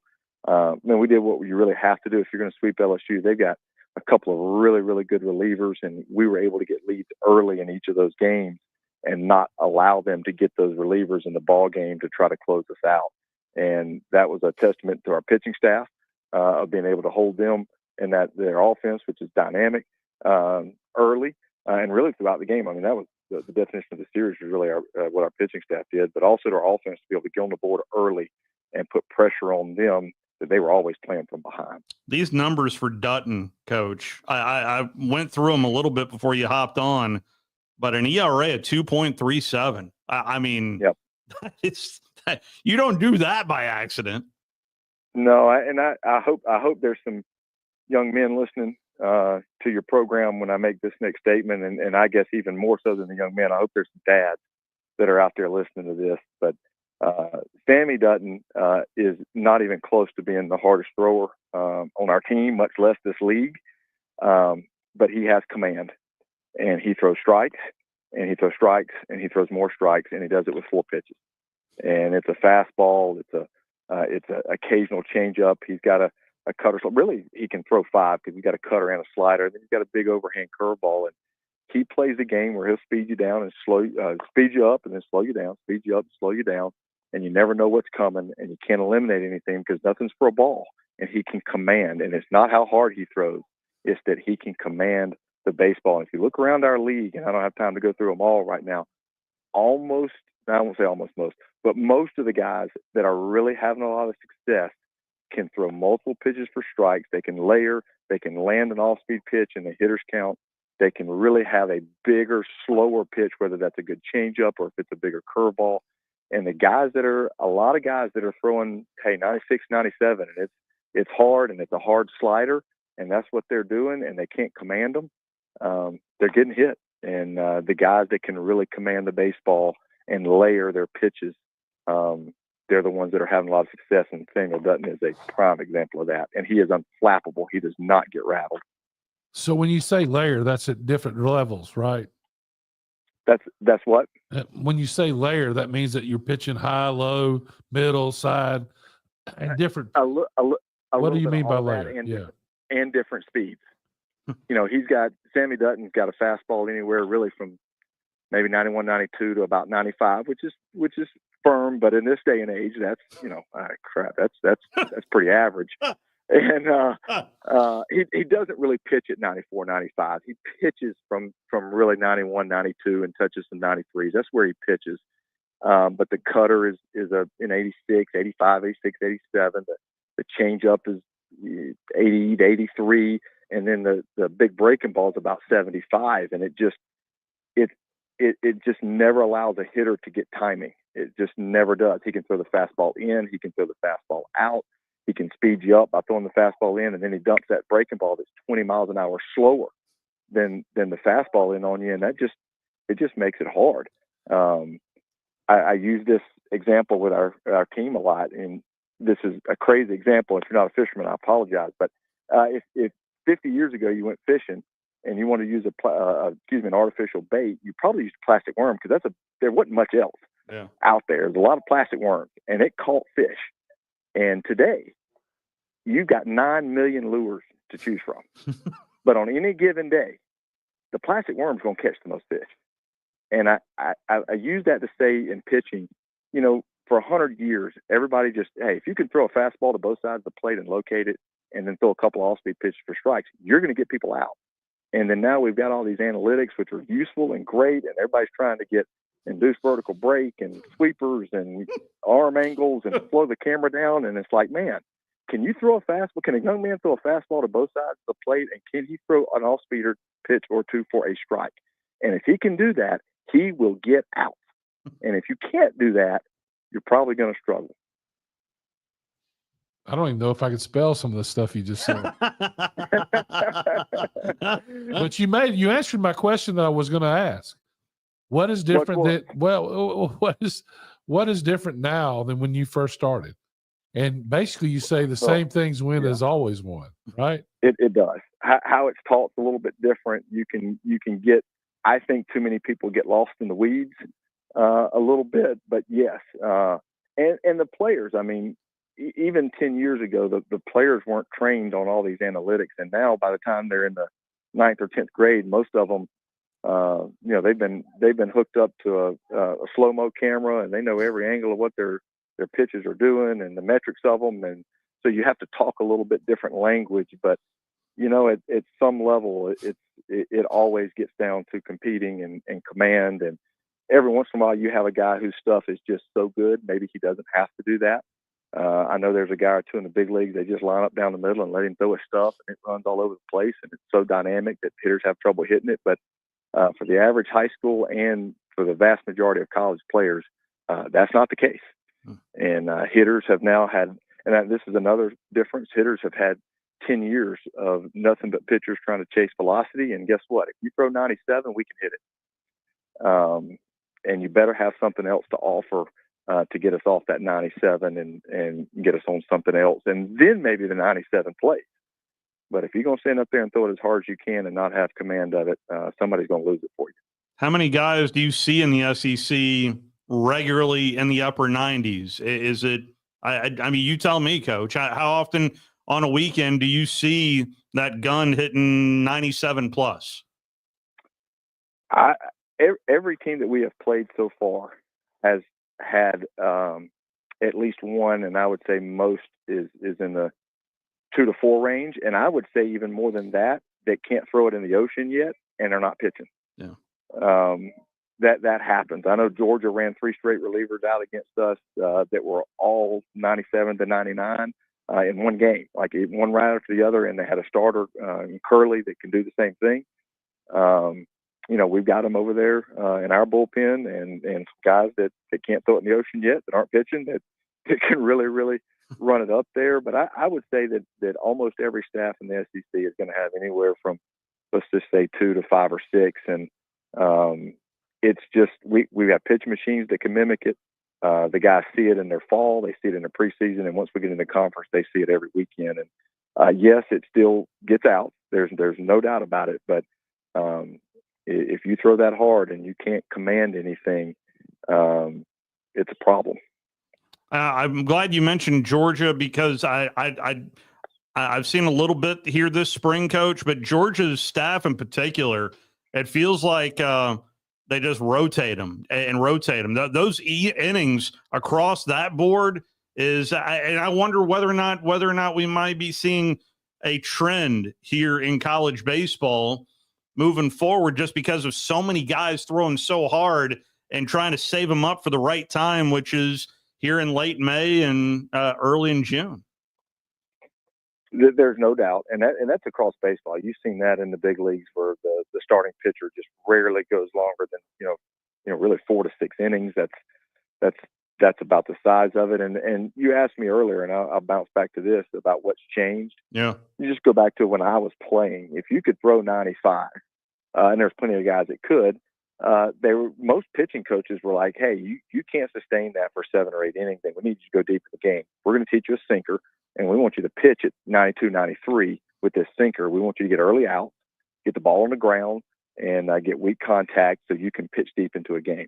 And now, if you can throw 95, most guys are like, hey, let's put you on a velo program. Let's lift our brains out. Let's try to throw 97, 98. We want you to throw every pitch as hard as you can. And if you only throw 3 or 4 innings, who gives a rat's behind? We'll jerk you out and get somebody else in there. And that's also, and I'm not saying that everybody, including us, is not guilty of that at some level, but I think that's also a big reason why arm injuries are so on the rise, is every single pitch that most guys throw is just max effort. But Georgia's got a stable full of them. They can afford to rotate so many arms because they have the talent over there to do it. And if you look, the times that they've gotten off kilter is when they walk people. Yeah, and when they don't walk people and that stuff plays, brother, it's good. It's tough. Yeah, teaching hitters discipline at the plate on not swinging at a ball. I know every player is different. Is that the hardest thing to teach? Whew. Yeah, I mean, it's the hardest thing to teach, and that's because you want to teach it so quickly. And most of the time, there's drills, there's certain eye techniques, there's different things you can throw at them, there's balance, there's all kind of different things. But the best teacher is experience. And sometimes it's just like, you put your thumb up by the nail you're hammering, and about the third time you miss the nail and hit your thumb, you quit doing that. It's like, hey, I gotta learn my lesson here. And sometimes experience is just the greatest teacher. And you get these freshmen that are so talented, but they just don't know how to have an at bat yet. And it's like, there's only so many times you're going to make it out, weak contact on a pitch you shouldn't swing at, or swing at that ball in your eyes that has great velo that, if it's above your belt, you're never going to hit it anyway. So why are you swinging at it? And you can tell them that, you can drill it. And when that pressure gets to them in the game, sometimes it just takes failure to learn. And then on the other side of failure it can be greatness. But sometimes it's just experience of, I'm tired of getting out the same way, and I'm going to do some things to change it. And when a player gets that attitude, if he's got enough talent, usually you see a very, very quick increase in his hitting ability. How much of this roster carried over from last year to this year, Coach? And the reason I'm going there is we started off this conversation of, you're really grateful to be where you're at, but how many of those kids grew in the program from last year to this year? We got some kids. Three of our leaders on the position player side were all here last year, and that's like Iris, Cooper McMurray, and Derek Fabian. Ike and Cooper were on the 23 team that did host a regional and went 17-13 in conference, and then we got upset in our own regional, which I still can't really talk about very much. But Fabian came last year from Florida and went through that season with us, and those three guys, you talked about steady, just steady, and set tones from the fall that there was going to be certain habits and behaviors that were not going to be tolerated amongst them. And it's an old adage. I mean, coaches we can scream till we're blue in the face, and it just means something different when your teammate is holding you to a standard. When you look over there and a guy that's in the locker room with you when the coaches aren't there is not going to stand for it, things tend to take shape. And so from a position player standpoint, those three guys have been huge and been instrumental. And then I know this is not what you asked, but you can't talk about this team without talking about the freshman class that we've had come in, and Chase Fralick taking over the catching duties when Ike got hurt, and has been so good. And Ike's done such a good job in the outfield. He gets our best lineup on the field, but he's hitting 330 as a true freshman. And Chris Rembert, who's 337 or 8 or whatever it is, and is taking over the leadoff spot. I mean, you're talking about the leadoff spot and your catcher are both true freshmen, and Bub Terrell's played almost every day as well. It's been great on the position player side.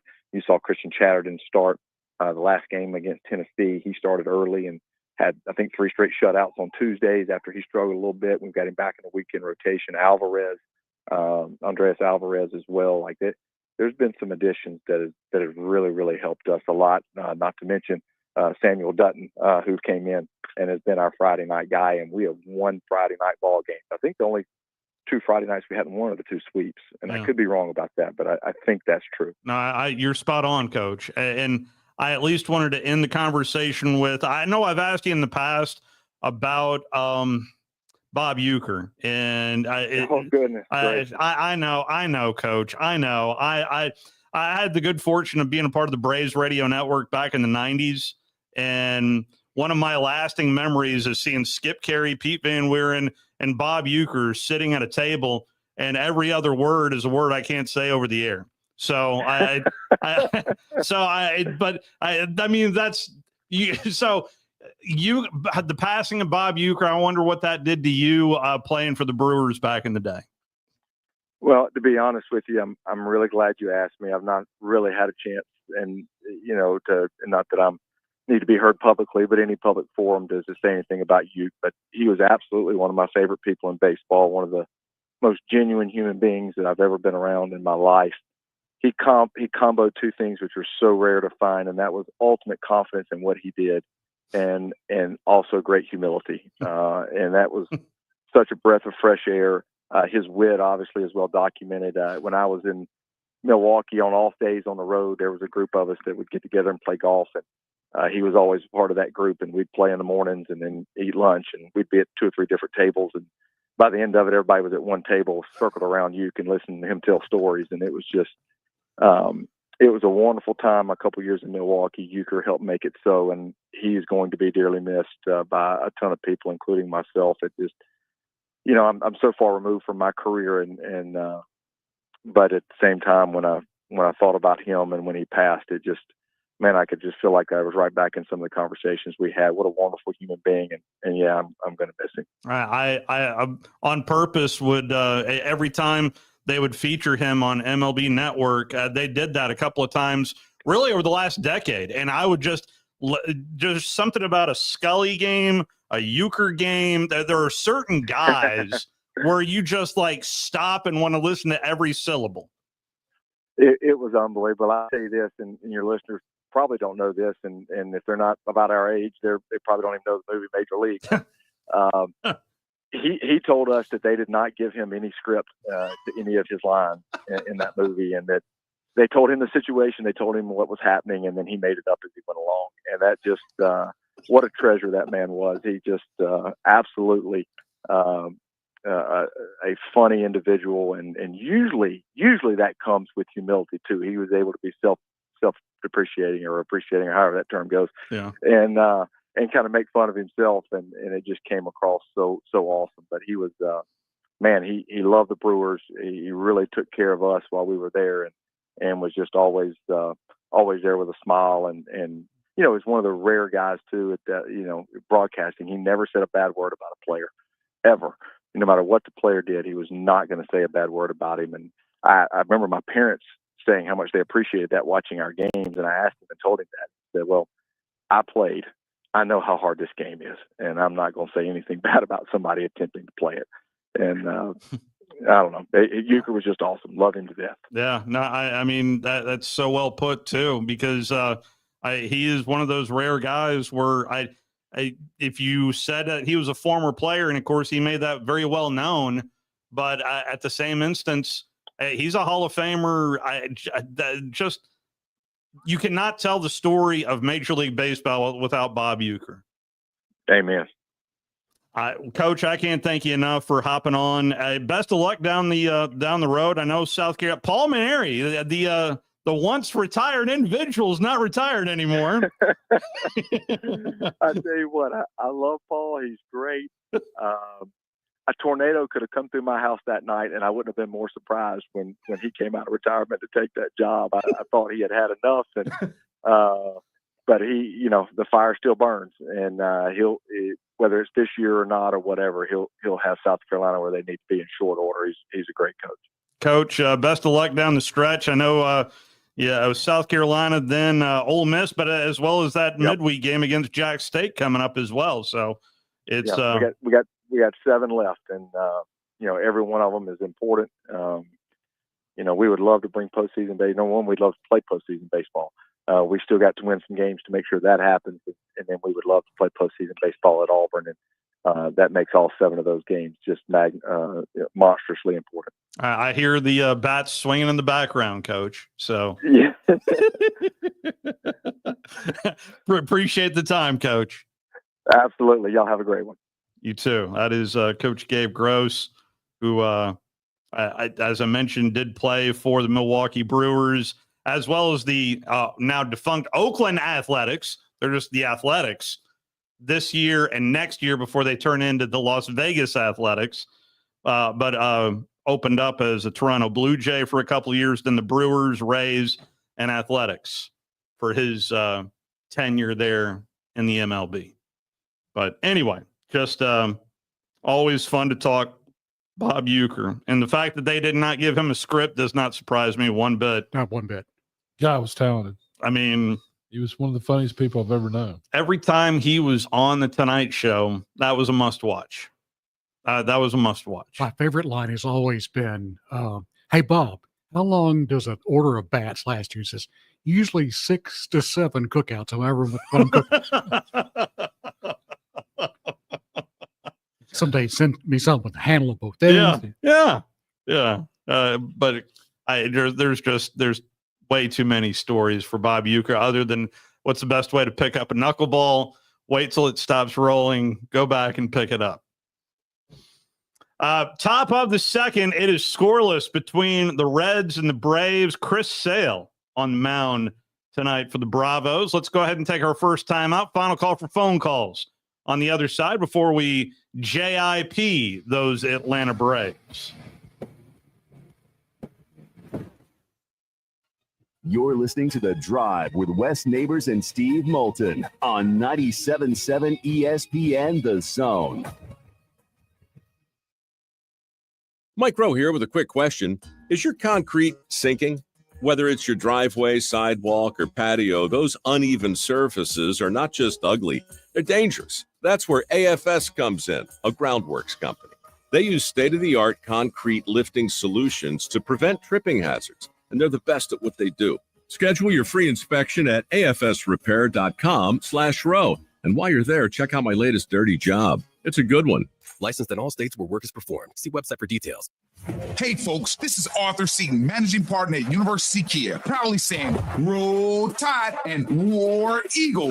Stop into University Kia today and shop one of the area's largest selection of new Kias, including Fortes, Seltos, Telluride, and Popular Carnival, and fully electric EV6. View all the great specials at universitykia.com and get pre-approved in minutes so you can drive home your new Kia you really want, because we want to see you in a University Kia.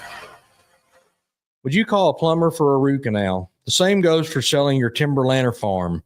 Choose someone who understands your property and can help you on the front end so you can capitalize on the back end.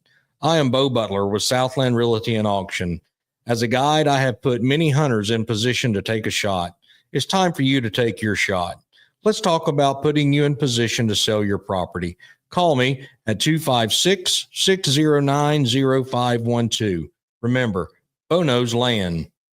Alabama's workers are the backbone of our state. You put in the hours, nights, weekends. Right now, your overtime pay is tax-free. But unless lawmakers make it permanent, it'll cost Alabamians $300 million in taxes July 1st. That's money ripped from the pockets of those who work the hardest. Tell Montgomery, make the overtime tax exemption permanent. Call your legislator today. Protect your paycheck. Paid for by AFL-CIO PAC Montgomery. It's an amazing time in our industry. Things are changing so rapidly. With digital signatures and workflow software, we help our customers work from anywhere. This helps you save time and money and upgrade your technology. Like I said, it's an amazing time to watch our customers grow and succeed. Don't ask anyone. Are you tired of power outages disrupting your life? It's time for a Generac standby generator from Current Electrical. Storms may rage outside, but inside your family's powered up. So why choose Current Electrical for your generator needs? 1, we offer a wide range of models to suit every budget and energy requirement. 2, our project managers handle every step of the process: power, gas, permitting, and inspections. 3, our certified technicians install your generator with precision, ensuring peace of mind. Don't wait for the next blackout. Call 256-880-1880 or visit us online at jetsuperstore.com. Tom Abraham here for Valley Equipment Rental. You know, if you're a contractor installing fences, you need Valley Equipment Rental for augers of all sizes. And if you need a forklift to get those shingles up high on a roof, Valley Equipment has 10K lifts that reach to 56 feet. Valley also has tow-behind lifts that have a working height of 35 to 55 feet as well for power washing those two-story homes or doing whatever else you need to do. Lifts, forklifts, tow-behind lifts, 35 feet and up. They have your lift at Valley Equipment Rental. 2 locations, North and South Parkway. Valley Equipment Rental. Want to save some money? I can take money and I can make it into more money. Just check out our zone deals online at 977ESPN.com. We are 97.7 ESPN The Zone. Living on channel.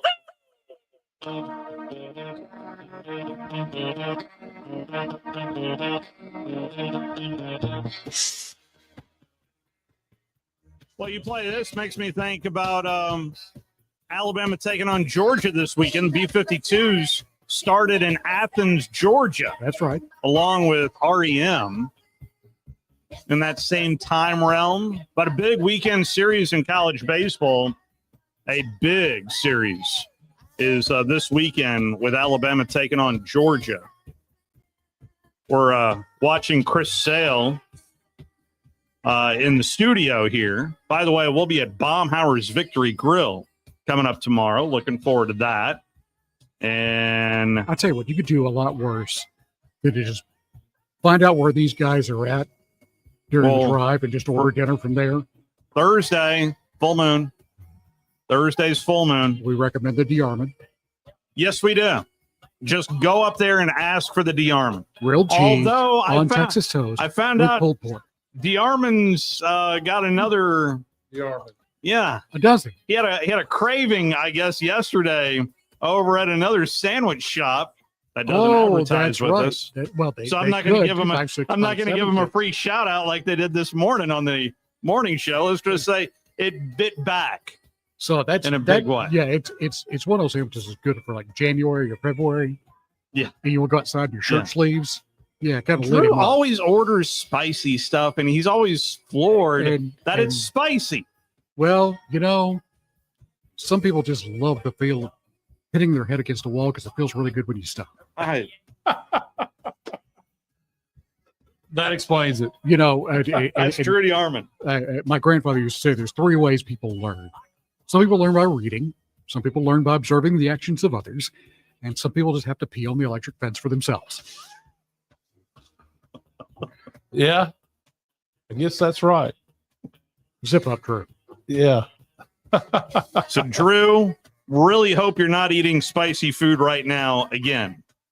But we'll have Drew on Thursday when we are at Full Moon Barbecue. So, and on the subject of Full Moon Barbecue, if you'd like a zone deal, then head over to the website. What other station doubles your money? I mean, Big Zone Deals, 977ESPN.com. So this has happened multiple times, but I got a call last week from someone who enjoys zone deals. Right. And said, hey, do you know when they apply the gift card, you're paying actually less tax? Yeah. Because I usually go over and they were going, and I said, yeah, that's what happens. Yeah. Because do people know this? Yeah, and I was like, that's money off the top, y'all. But the other thing is, if you're like me and you like to stick it to the man, it's a great way to go. So fight the power. The other thing is there is a Fight the power. There is a transaction charge, but it's the same charge for multiple. So if you're gonna go buy 3 or 4, and it saves you. It ends up like if you buy 4, it's like $1.25 transaction charge, but you're losing. I mean, you're gaining 50% and no taxes. So yeah, just as simple as that. Full Moon Barbecue, get $50 for just $25. Or I did enjoy some Bigfoot little donuts over the weekend as well. Yes, sir. That's why I gotta get back into the gym. But also there's Hickory Store Barbecue on the line, as well as Apple Lane Farms. Always a classic. And their ham and pineapple panini. Yes, sir. There at Yes, sir. Apple Lane Farms. That is good for the Decatur location there on the Beltline. And Bubby's Diner. I had some Bubby's as well. Yes. So and then Corlejos Mexican Grill. Tom will be out there live at Corlejos. Hope everybody on Thursday. That is correct. But hope everybody enjoyed themselves a happy Cinco de Mayo yesterday. You can make your own Cinco de Mayo any day. I mean, we did at Carrabba's yesterday. Had a great meal. Yeah. Maybe the best. And Carrabba's will be back up here, populated next week, by the way. Fettuccine Carrabba. That was what was for dinner. Yeah. My wife couldn't decide between the fettuccine Risi, which is her usual, and eggplant Parmesan. Yeah. We got both. Yeah. There you We just go. got both. Well, so we're having I did having chicken parm last night, and it was fantastic. Yeah. And then I also brought home some chocolate cake, and I did not get to partake in the chocolate cake. The other part of the eggplant Back in the parm gym is for dinner tonight. No, my wife was like, "Oh wow, that looks really good." So, anyway, you're welcome, honey. Who do we have on the line? Jimmy's on the phone. Hey, Jimmy. How we doing there, Jimmy? Hey, Jimmy, you there? Yeah, I'm here. There you go. The floor is yours, sir. Hey, is it me? Yes, sir. It is you in full gorgeous radio. This is HD radio. Oh, okay. I got a Bob Euchre story for you. If Please. you haven't heard it. Please. Sure. Go ahead. I like Have to you hear heard? No. Sometimes Go I like to ahead. hear him again. Yeah, we love to hear him again. Have you heard the one about his football? No. All right. Picture this. Bob's daddy wanted him to have everything that the other kids had in the neighborhood. So he bought him a football. And they got out in the yard and they tried to pass it and kick it and, all the things you do with a football. And they just weren't getting the hang of it. Couldn't get it going. And they had a neighbor next door that was watching them, and he came over. Now, Bob is telling me, you got to see him telling this. Just pure deadpan. I mean, not cracking a smile, anything. He says, our neighbor came over, got the ball, took it over to his house, put some air in it, and wow, what a difference. Oh. Yeah. Google that. He told that to Johnny Carson one night, and I thought I would fall off the couch. His delivery was amazing. Oh my God! I mean, he just had a talent for it. Yeah. If you want to, you could spend a really good evening just Googling Bob Uecker on the Carson Tonight Show. They've got some kind of thing going on Facebook right now where they're doing a Bob Uecker story every day until the Brewers win the pennant or something like that. Boy, they'll run that story. Good thing there's plenty of Uecker stories. I'll just say that. A bunch of It's gonna be a minute. It's gonna be a minute.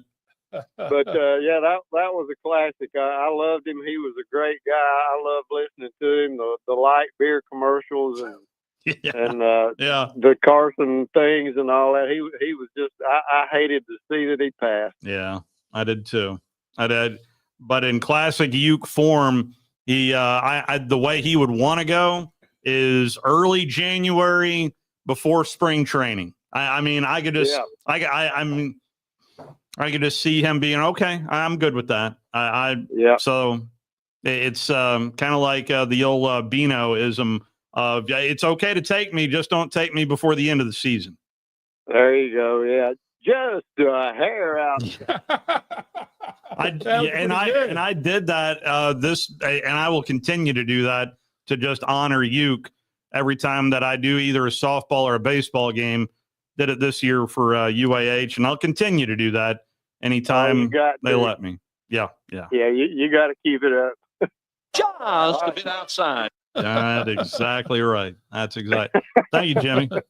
Hey, man, y'all have a great rest of the evening. You as well. There is a YouTube MLB page. They put 19 minutes crammed together of Bob Uecker calls and moments. This is one of my favorites. And it's 6 in the ninth.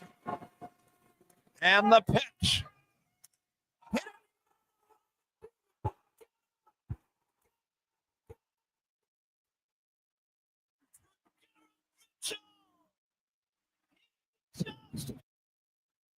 Well, of course, an ad pops up right in the middle of that call. Thanks, YouTube. Appreciate you more than anything. But Bob Uecker, there is no doubt that he is going to be missed in a big, big way.